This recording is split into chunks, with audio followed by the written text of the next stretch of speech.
Ketegangan antara Amerika Serikat dan Iran kembali memanas tepat saat kedua negara tengah bersiap memulai perundingan nuklir pada pekan ini.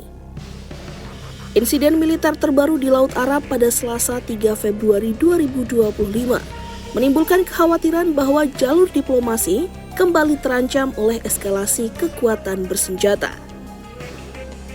Eskalasi militer ini terjadi di tengah rencana perundingan nuklir antara Washington dan Teheran yang dijadwalkan segera dilaksanakan.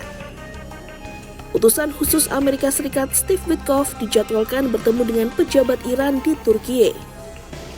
Sejumlah negara termasuk Qatar, Oman, dan Mesir disebut akan terlibat untuk memfasilitasi dialog.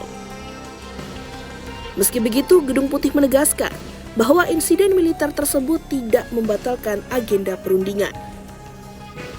Sekretaris Pers Gedung Putih, Karoline Leavitt, menyatakan Presiden Donald Trump tetap mengutamakan jalur diplomasi meskipun situasi keamanan di lapangan semakin kompleks.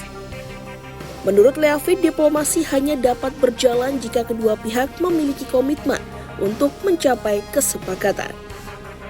Ia menekankan bahwa Washington tetap membuka ruang dialog sembari menjaga kepentingan keamanan nasionalnya. Leavitt juga mengisyaratkan bahwa kegagalan diplomasi justru dapat berujung pada langkah yang lebih keras. Given the recent news and what just happened, how much does this escalate tensions ahead of these critical talks that are happening with Witkoff? Well, look, I just spoke with Special Envoy Witkoff, and these talks, as of right now, are still scheduled.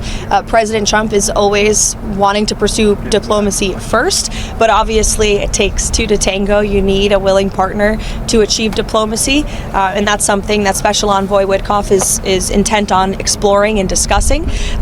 As always, though, of course, the president has a range of options on the table with respect to Iran as commander-in-chief. I think they learned that quite well last year with the strike in Operation Midnight Hammer, which was wildly successful and obliterated their nuclear capabilities. But those talks will continue later this week as far as we're concerned right now. Sebelumnya pada Selasa 3 Februari 2026, jet tempur siluman Amerika Serikat menembak jatuh sebuah pesawat nirawak milik Iran yang dinilai bertindak agresif. Insiden tersebut terjadi di perairan Laut Arab saat drone Iran mendekati kapal induk USS Abraham Lincoln yang tengah beroperasi di kawasan tersebut. Komando Pusat Amerika Serikat atau CENTCOM menyebut drone yang ditembak jatuh merupakan Shahed 139 milik Iran. Tindakan tersebut dilakukan oleh jet tempur F-35C yang berpangkalan di kapal induk USS Abraham Lincoln. Juru bicara CENTCOM, Kapten Tim Hawkins, menegaskan bahwa penembakan dilakukan sebagai langkah membela diri. Menurutnya, drone Iran terus mendekat ke kapal induk meskipun pihak Amerika Serikat telah melakukan sejumlah upaya untuk meredakan situasi. Insiden ini menjadi bentrokan kedua antara Amerika Serikat dan Iran pada hari yang sama. Beberapa jam sebelumnya, pasukan Iran juga dilaporkan mencoba menahan sebuah kapal tanker berbendera Amerika Serikat, Stena Imperatif, di kawasan Selat Hormuz. CENTCOM menjelaskan, dua kapal cepat milik Garda Revolusi Iran bersama satu unit drone mendekati kapal tanker tersebut dan mengancam akan menaiki serta merebutnya.